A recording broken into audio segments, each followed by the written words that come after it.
Assalamualaikum, salam sejahtera, salam Malaysia Madani, salam The Great PSIS. Selamat datang semua ke Educast at PSIS dalam rancangan Sembang Apa Tu? Saya, Puan Intan Norzalika binti Aziz, selaku moderator anda pada hari ini. Okey, bersama-sama kita pada hari ini adalah panel jemputan yang didatangkan khas daripada Jabatan Matematik Sains dan Komputer. Beliau merupakan ketua khusus matematik dan sememangnya otai lah, orang yang hebat dalam matematik. Okey, tak lain tak bukan bersama-sama saya hari ini Cik Sal Sabila binti Muhammad Tahir. Okay, Assalamualaikum Cik Sal. Waalaikumsalam Puan Intan. Okay, apa khabar? Sihat? Alhamdulillah sihat. Alhamdulillah. Puan Intan sihat? Sihat Alhamdulillah. Cik Sal, hari ni kan topik kita memang menarik tau. Okay, hari ni kita akan bersembang-sembang santai berkaitan topik pelajar sastra belajar AdMed. Boleh ke? Menarik kan? Okey. Sebelum kita pergi deep lagi, kita pergi lebih lanjut lagi, apa kata kita berkenalan dulu dengan panel jemputan kita. Okey, orang kata tak kenal maka tak cinta kan? Jadi jom kita berkenalan.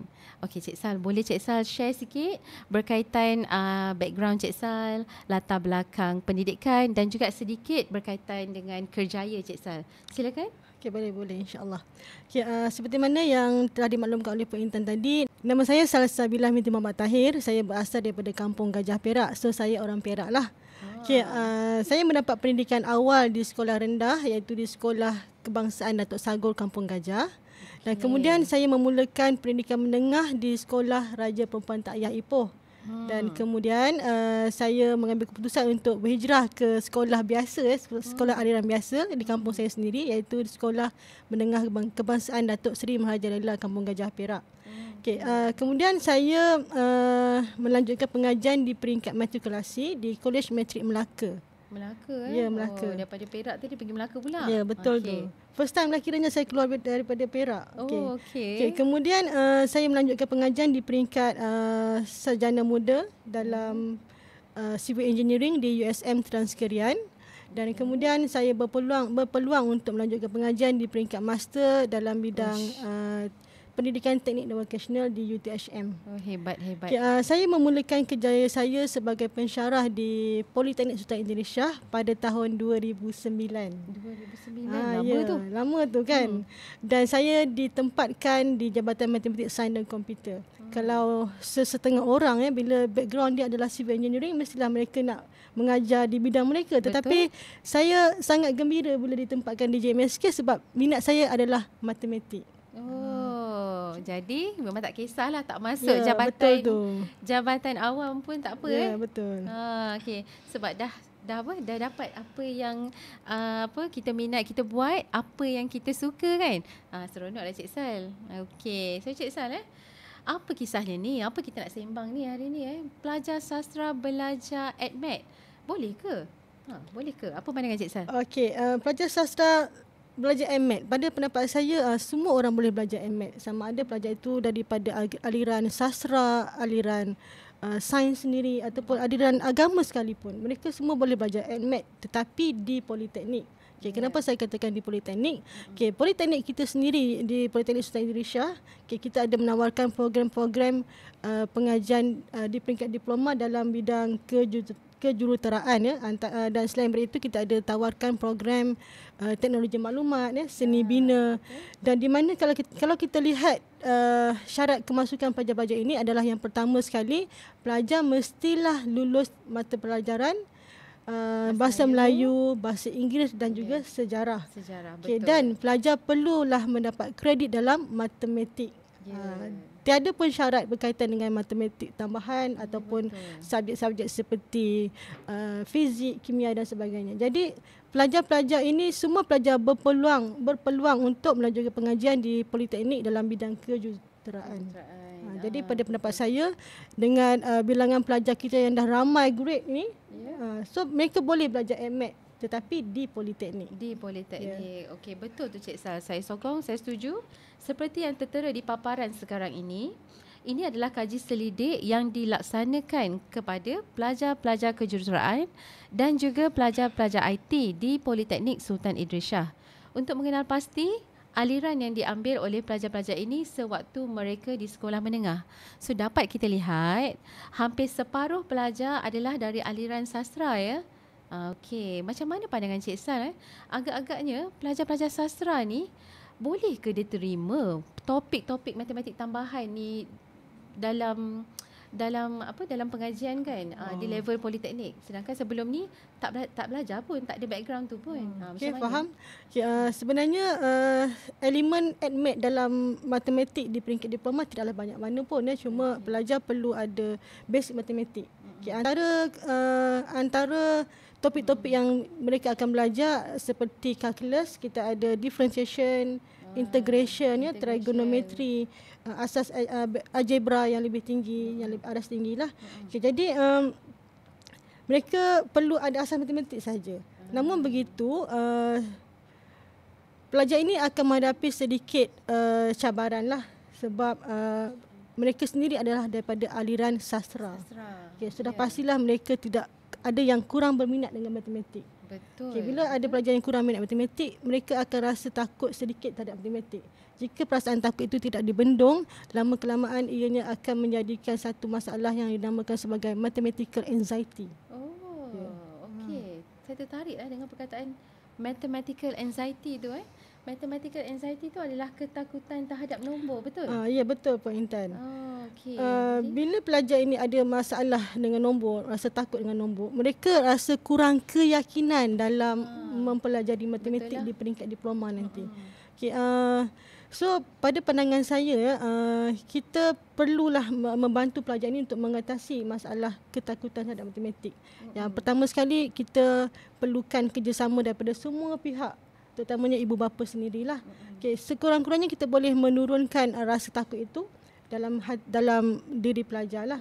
Betul. Sebab kadang-kadang bila kita dah takut tu, kita dah takut terhadap sesuatu, kita akan tense tu, okeylah kita stop, kita tak nak buat apa benda yang kita takut tu kan. Jadi kita perlu ubah mindset pelajar untuk rasa seronok dengan matematik. Jadi apa yang perlu dibuat, ibu bapa perlu membantu anak-anak mereka di peringkat kanak-kanak lagi sebenarnya dengan menerapkan konsep matematik di rumah. Okey, menarik. Contohnya Puan Intan, contohnya kita tengah lepak-lepak di ruang tamu, tengok TV dengan anak-anak kan, ibu bapa boleh menerapkan konsep matematik seperti kita nampak rak TV rak buku, kita boleh terangkan saiz dimensi dia, berapa tinggi dia. Contohnya kapet bentuk petak kan, kapet depan kita ni, petak segi empat kan. Ibu bapa boleh menerangkan kepada anak-anak, okey ini boleh kira luas panjang luas. Lebar, perimeter pun boleh. Perimeter. Ukur keliling. Betul. Kan. Okay. Selain daripada itu, ibu bapa juga boleh menerapkan juga konsep matematik semasa di luar rumah. Contohnya dalam perjalanan nak ke mana-mana destinasi, ibu bapa boleh terangkan konsep kelajuan, kelajuan, betul-betul. Pecutan, masa dan sebagainya. Kan? Betul. Okay, betul. Di meja makan juga boleh Puan Intan. Meja makan. Anak-anak tengah minum air kan, kita boleh tunjukkan, kita boleh kira boleh isi padu. Isi padu, kira isi padu air. Cantiklah kat situ kan. Banyak elemen-elemen atau konsep matematik di situ yang kita boleh terapkan supaya anak-anak rasa macam matematik ni benda yang simple, biasa, dekat dengan kehidupan kita. Betul. Jual beli pun boleh Cik Sal. Ya, betul tu. Kita bagi anak kita duit berapa ringgit. Okey, nak beli makanan, berapa baki yang tinggal. So dia melatih anak kita berfikir dan mengira. Betul. Otak kita akan jadi aktif lah untuk mengira. Okey, selain daripada itu juga ibu bapa perlulah membantu anak-anak untuk menghafal sifir. Sebab pada saya masalah pelajar kita sekarang ini adalah pelajar tidak menghafal sifir. Sifir, betul. Penting ni sifir ni. Sifir yang mudah-mudah macam seperti sifir 2 sehingga 5 itu yang penting untuk dihafal. Betul. Saya ni tak kata orang lain Saya sendiri dulu kita kena hafal sifir, kena paksa hafal sifir daripada sifir 2 sampai ke sifir 12. Okay, struggle lah kita ni hafal juga sifir. Okay, terpaksa, walaupun terpaksa kena juga. Sebab apa? Sebab bila kita tahu sifir, dia dapat memudahkan, mempercepatkan proses kita nak buat matematik tu lah kan. Betul tu Pak Intan. Jadi kat sini saya kan pernah nampak hari tu ada cikgu guna jari pun boleh untuk matematik guna jari je. So Cik Sal tahu tak guna jari untuk CV tu? Masuk Puan Intan menghafal CV menggunakan jari. Betul. Saya sebelum ni saya pernah berkongsi dengan pelajar sekolah cara nak menghafal CV menggunakan jari. Cantiklah tu. Boleh Cik Sal demo sikit kat kami? Saya belajar ni semasa di sekolah dulu sebenarnya. Untuk CV yang paling mudah menggunakan jari adalah CV 9. Dah lama lah sekolah. Berapa puluh tahun lepas Kata saya suka matematik. Okey. So kita boleh angkat tangan kita, dua tangan untuk CV 9 bermula dengan 1, 2, 3, 4, 5, 6, 7, 8, 9, 10. CV 9. Katakan kita nak dapatkan 8 darab 9. Mana 8? 8. Sini kan? Sini 8. Tutupkan jari yang ke-8.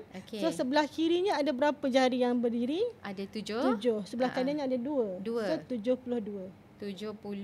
8 darab 9, 72. 70 tambah dengan 2, 72. Bukan tambah Puan Intan, 72. 72. Okey, betul. 72. Kita cuba sekali lagi. Kalau 5 darab 9, tutup jari 5. So 40. 45. Oh, senanglah. Okey, tak puas hati lah. Cuba sekali lagi. Cuba dah 6 darab 9 Puan Intan. 6. Saya 6. Saya tutup 6 6. Sebelah kanannya, sebelah kirinya apa? Ada 5, 4. So 54. Oh, senang bukan CV 9 saja Puan Intan. CV lain pun boleh. Contohnya CV 6 sehingga 9 tadi. Guna jari juga. Tapi teknik dia sedikit berbeza lah. Untuk CV 6, 7, 8, 9 ni kita konsep dia lain sikit. Bermula dengan ibu jari ni 6, 7, 8, 9, 10. Ini pun sama. 6, 7, 8, 9, 10. Okey. Contohnya kita dapatkan CV hasil darab 7 dengan 8. 7. 8 sebelah sini ini. 8. Okey, 8. Kita kira jari yang tertutup ini ada 5. So ini mewakili 50. 50. Baik. Kemudian sebelah yang berdiri ni ada 2 dengan 3. 2 dengan 3. So darabkan jadi 6. 56. Okey, yang kita lipat ni kita kena kira 10 dan yang atas ni kita darabkan. So jadi kita 56. Okey, penonton-penonton semua dapat tak? Cuba kita buat sama-sama Cik Sal sekali lagi. 8 darab 8. 8. Kita tutup 8. Sini 8. Okey. Jadi 8. Kita ada berapa? 6. 6 yang terlipat. So 60. 2 darab 2. 4. So 64. Dapat tak dapat? Simple je. Jadi Puan Intan boleh ajarkan teknik ini di rumah dengan anak-anak Puan Intan lah. Betul, saya akan praktiskan. Saya pun baru tahu ni sebenarnya. Dulu saya struggle susah-susah saya hafal. Kalau tahu awal lagi kan senang. Itulah. Jadi kita sebenarnya betul lah kat situ. Sebenarnya bila kita dah tahu permainan-permainan macam ni untuk mengurangkan anxiety tu tadi. Nak mengurangkan anxiety, kita boleh dah developkan benda ni kepada anak-anak kita seawal usia mereka masih kecil lagi. So dalam konsep permainan je. Dalam konsep permainan. Betul. Tak adalah kita stres nak menghafal. Tak ada kita stres tengok nombor rasa macam nak pengsan. Tak naklah macam tu.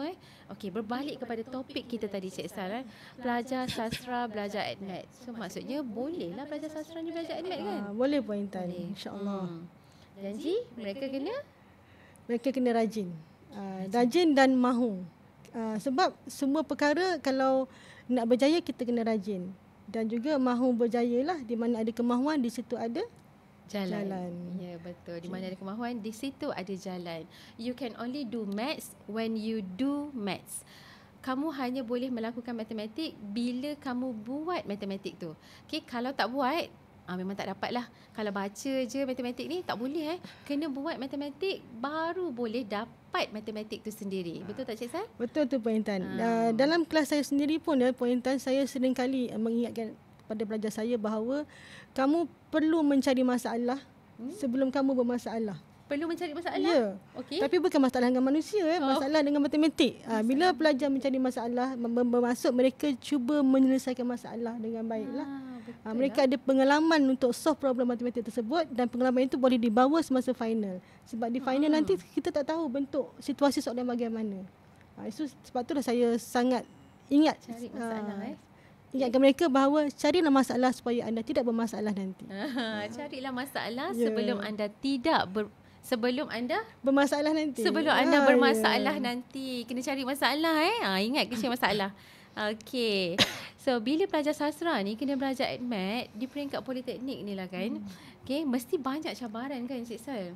mesti banyak punya cabaran sebab mereka datang daripada Background background yang berbeza. sastra. Betul tu Puan Intan. Sedangkan pelajar yang ambil ADMET sendiri kadang-kadang result cukup-cukup makan je. So pandangan Cik Sal macam mana? Okey, kalau sebut kepada cabaran ini, semua pelajar menghadapi cabaran yang hampir sama ya. Okey, namun begitu untuk pelajar sastra ini cabaran dia mungkin dari segi perbezaan gaya pemikiran dan kemudian kurangnya asas matematik. Kemudian takut terhadap nombor dan juga simbol-simbol matematik. Dalam matematik tambahan kita akan bertemu dengan banyak lagi simbol-simbol. Contohnya simbol cacing tu. Sigma simbol apa namanya cacing tu? Yang cacing tu apa tu? Integration. Kamiran. Dan bila mereka berhadapan dengan perkara-perkara masalah seperti ini, kadang-kadang menimbulkan rasa kurang minat dan kurang motivasi dari pelajar. Namun begitu Puan Intan, di politeknik kita di peringkat pensyarah sendiri, kami membuat ujian saringan ataupun screening test kepada pelajar-pelajar ini semasa di semester 1. Di awal screening test ataupun pre-test supaya kita dapat mengenal pasti tahap penguasaan pelajar ini dalam matematik. Maksud saya dalam asas matematik lah. Jadi kita dah boleh kategorikan dah lah pelajar-pelajar ni mengikut kemampuan masing-masing. Level mereka lah. Dan mana-mana pelajar yang lemah, kita sediakan satu program khas untuk mereka di mana kita pernah buat adalah bengkel pemantapan asas algebra. Oh, menarik. Di samping itu juga pensyarah kita menggunakan pendekatan yang mesra pelajar ya, supaya pelajar rasa selesa untuk berjumpa dengan pensyarah. Kemudian dalam kelas kita ada aktiviti berkumpulan ya. Kita adakan aktiviti berkumpulan di mana dalam tu kita letakkan bersama mereka pelajar-pelajar yang pandai, yang boleh membantu mereka. Konsep mentor-mentee lah. Betul tu. Sebab saya pun selalu ingatkan pelajar bahawa bila kita nak berjaya dalam sesuatu bidang ataupun kita nak menguasai sesuatu ilmu, kita kena tanamkan niat dalam diri kita bahawa kita nak belajar supaya saya boleh mengajar orang. Oh, betul. Cantik ayat tu. Betul. Kita belajar untuk mengajar orang lain. Biasanya kita akan dapat menguasai ilmu itu dengan lebih baik. Ya, betul. Belajar untuk mengajar orang lain. So tidaklah. Dan sebab itulah Puan Intan, semua cikgu-cikgu pandai kan? Betul. Sebab apa cikgu-cikgu dia ulang mengajar benda yang sama kan. So kita belajar untuk mengajar. So tidaklah bila kita belajar, kita simpan ilmu tu pada kita seorang-seorang kan. Jadi bila kita belajar, kita apply balik, kita apply balik pada orang-orang lain. So kita dapat manfaatkan ilmu yang kita dapat tu kepada semua orang. So belajar untuk mengajar. Okey, Cik Sal. Banyak dah sebenarnya yang kita kongsi pada hari ni. Okey, saya terlupa saya nak cakap cabaran tadi bila saya nampak yang Cik Sal cakap tu, cabaran kepada pelajar memang dah tinggi. Jadi saya nampak kat sini cabaran untuk pendidik pun memang tinggi. Macam Cik Sal bagi tahu tadilah. Jadi memang saya salute lah dengan pensyarah-pensyarah yang mengajar matematik ni okey. Lebih-lebih lagi yang mengajar pelajar sastra ni. Betapa struggle-nya pensyarah ni untuk mendekati pelajar-pelajar ini. Okey. Okey Cik Sal, kita pun dah berada di penghujung episod dah ni sebenarnya. Dalam diam tak diam, masa kita berlalu terlalu pantas sebenarnya. Okey, jadi sebelum kita akhiri kita punya episod pada kali ini, kita minta Cik Sal sikitlah kata-kata semangat, kata-kata hikmah kepada pelajar-pelajar kita di luar sana. Silakan Cik Sal. Kepada semua pelajar-pelajar yang saya kasihi saya sering kali ingatkan kepada pelajar saya bahawa apabila kita nak menuntut ilmu, apa saja ilmu yang kita nak belajar, pastikan kita ada rasa rendah diri. Bila kita nak masuk kelas, pastikan ego kita letakkan di luar. Kerana apa? Kerana ilmu itu ibarat air yang mengalir daripada tinggi ke rendah. Kalau sifat air dia mengalir dari tinggi ke rendah, Puan Intan kan? Kalau konsep fizik tu. Dan daripada langit air hujan turun ke gunung ganang, turun ke sungai, ke lautan, lembah-lembah sampai pada takungan yang paling dalam dia akan menakung lebih banyak air. Betul. Begitu juga dengan ilmu. Ilmu adalah milik Allah, diturunkan melalui malaikat kepada Nabi dan juga kepada kita semua, kepada guru-guru kita, kepada kita yang tak pernah tahu apa-apa ini. Dan jika kita merendahkan diri kita, insya-Allah ilmu itu akan mudah meresap masuk dalam diri kita, insya-Allah. InsyaAllah. Cukup indah kata-kata daripada Cik Sal kita. Jadi Cik Sal, di sini kita kena Ada 2 perkara yang perlu kita ingat lah. Yang pertama sekali tadi, kata-kata indah daripada Cik Sal kita. Carilah masalah sebelum anda bermasalah. Carilah masalah sebelum anda bermasalah. Dan kata-kata indah yang kedua adalah untuk kita menjadi orang yang dipandang mulia ataupun dipandang tinggi, kita perlu ada ilmu. Betul kan Intan? Betul. So untuk dapat ilmu, kita kena ada rasa rendah diri. Jadi kata ayat yang kedua adalah merendahlah untuk meninggi. Ya, merendahlah untuk meninggi. Okey, jadi para penonton semua dapat kata-kata indah pada hari ini. Okey, pada episod kali ini. Apa tadi? Ulang balik. Cuba ulang balik. Carilah masalah. Okey, cari masalah supaya anda tidak bermasalah nanti dan merendahlah untuk meninggi. Baik. Okey, untuk itu saya ucapkan terima kasih kepada Cik Sal kerana sudi bersama-sama kita dalam episod kali ini. Okay, terima kasih banyak Cik Sal. InsyaAllah ada rezeki nanti kita jemput lagi. Okay, pelajar-pelajar sastra di luar sana, jangan takut untuk belajar matematik tambahan. Rajin, usaha, anda memang boleh berjaya. Okay, sekian sahaja daripada kami. Assalamualaikum.